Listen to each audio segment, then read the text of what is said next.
Goeiedag geliefde disipel van Jesus en baie welkom by nog 'n episode van In Jesus Bybelstudie. Hierdie is episode 63 in ons reeks oor jou identiteit in Christus. En ons gesels spesifiek hierdie week oor ons identiteit as seuns van God. En ons het gister weer gekyk na Johannes 14 vers 12 waar Jesus ons beloof: "Wie in my glo, die werke wat ek doen, sal hy ook doen. En hy sal groter werke doen as dit, omdat ek na my Vader gaan." Nou ek het al baie mense gehoor wat hierdie belofte afwater na die werke wat Jesus hiervan praat, is dat ons mense sal kan lei tot bekering. En alhoewel daar 'n sekere mate van waarheid daarin is dit nie die volle belofte nie. Jesus het geen onderskeid gemaak van watter werke van hom ons sal kan doen en watter nie. Inteendeel, ek sien geen uitsluitsel hier van enige van die werke wat Jesus gedoen het nie. Hy het eenvoudig gesê, wat ek gedoen het, sal julle kan doen.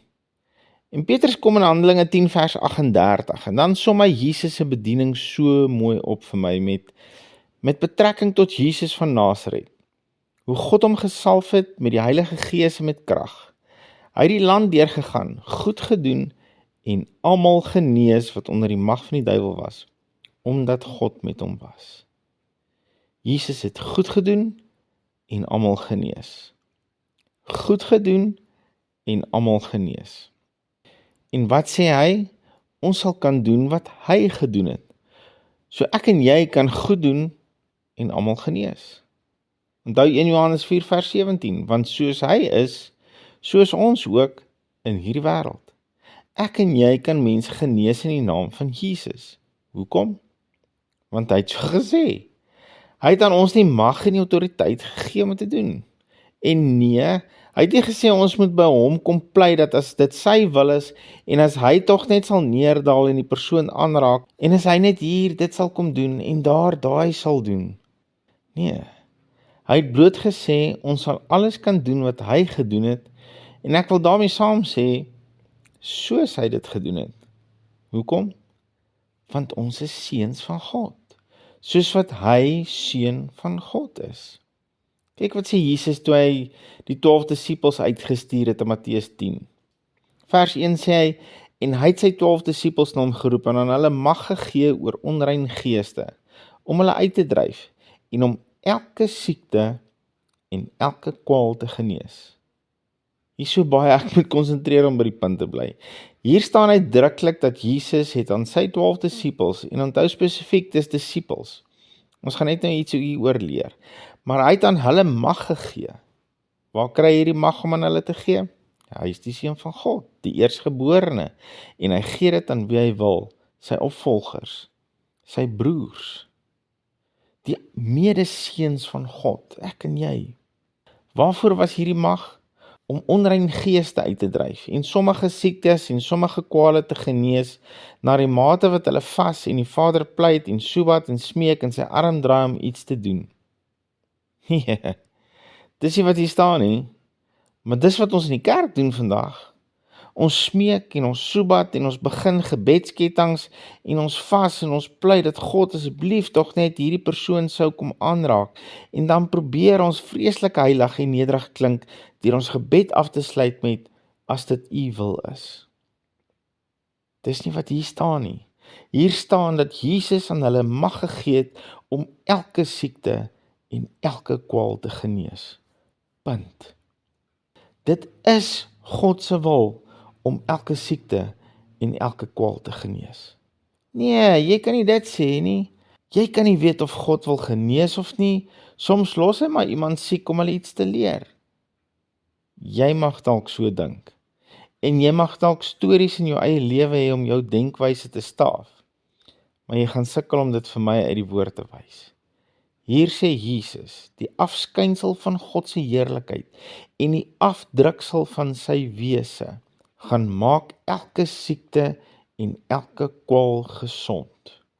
Hy maak die wil van God hier duidelik. Waaroor is ons verward? O nee, maar hierdie opdrag is aan die 12 disipels gegee, en daardie vermoë is net aan hulle gegee vir daai tyd, en om hulle te help om die evangelie te versprei. Die krag om wonderwerke en genesings te verrig, het saam met die disipels uitgesterf. Waar staan dit? Ek lees van geen skrif waar hierdie mag teruggetrek is nie. Ek lees nie waar Jesus sê, dis slegs vir 'n seisoen nie. Ek lees nie waar hy sê, dit was nou lekker, maar is nou klaar nie. Ek lees wel dat Jesus vir sy disippels beloof, oomblikke voor hy gekruisig is, dat hulle sal kan aanhou doen wat hy gedoen het. En dan lees ek in Matteus 28 vers 19 die volgende, en hierdie is net voor Jesus opgevaar het. En ons ken hierdie baie goed, maar ons lees baie keer oor die detail. Hier staan, gaan dan heen, maak disippels van al die nasies. Gaan maak wat? Disippels. Wat is 'n disipel? Wel, 'n disipel van Jesus is iemand wat Jesus kan dupliseer. Lees maar gerus Lukas 6 vers 10 en ek gaan hom vir jou uit die New King James uitlees. Want hy skryf hom vir my so mooi. Hy sê, a disciple is not above his teacher, but everyone who is perfectly trained will be like his teacher. But everyone who is perfectly trained will be like his teacher. 'n Disipel wat reg geleer is soos sy leermeester. Wie is ons leermeester? Jesus. So 'n disipel van Jesus kan soos Jesus wees, sy leermeester. Hierdie disipels was ons voorbeeld van 'n disipel, en die opdrag aan hulle was genees elke kwaal en elke siekte.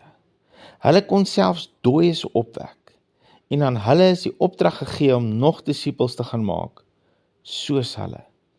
Die opdrag was nog nooit om tweede klas disipels te maak, wat net bloot pionne is, en deur hierdie lewe moet roei en stoei en beklei, deur siekte en depressie en tekorte en armoede nie. Die opdrag was maak nog disipels.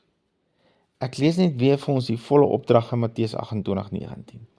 Gaan dan heen, maak disipels van al die nasies en doop hulle in die naam van die Vader en die Seun en die Heilige Gees en leer hulle om alles te onderhou wat ek julle beveel het. En leer hulle om alles te onderhou wat ek julle beveel het. Daar's baie dinge wat Jesus sy disippels beveel het, maar een van dit was Matteus 10 vers 7 en 8.